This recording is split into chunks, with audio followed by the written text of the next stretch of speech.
যশোরে গরমের তেজে ডিম পোস্ট। আমি একটি ফ্রাই প্যান 20 মিনিট আগে ছাদে রেখে দিয়েছিলাম। এখন চলে এসেছি লবণ ডিম নিয়ে। ছাদে আমি ডিম পোস্ট করে দেখাবো। আপনারা হয়তো বুঝতে পারছেন না যে যশোরে ঠিক কী পরিমাণ রোদ পড়েছে। এই তীব্র গরমে টিকে থাকা মুশকিল। আমি আছি 3য় তলায়। একটু লবণ সাথে একটু তেল দিয়ে দিলাম। তারপর অল্প একটু নাড়িয়ে সবখানে তেলটা মাখিয়ে নিচ্ছি। এখন ডিমটা ভেঙে ফ্রাই প্যানের ওপরে দিয়ে দিচ্ছি। তারপর একটু অপেক্ষা করব।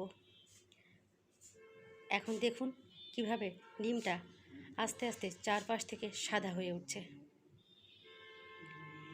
গরমের তীব্রতা আপনারা এখান থেকেই অনুভব করতে পারবেন যে ঠিক কতটা গরম হইলে এভাবে ফ্রাই প্যানেও ডিম পোচ হয়ে যায়।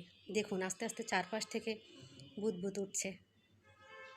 জুম করে একটু কাছে নিয়ে সময় না, দেখুন কাছ থেকে দেখুন কি পরিমাণ চারপাশটা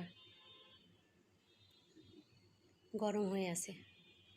ডিম পোচ প্রায় হয়ে গেছে।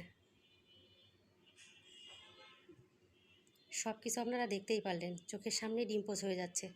আমি আছি যশোর সিভিল কোর্টের মোড় পোস্ট অফিসের সামনে।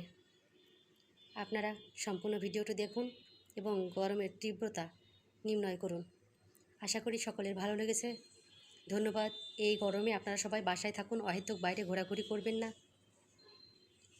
সবাইকে শুভকামনা। আসুন মায়া ছড়াই।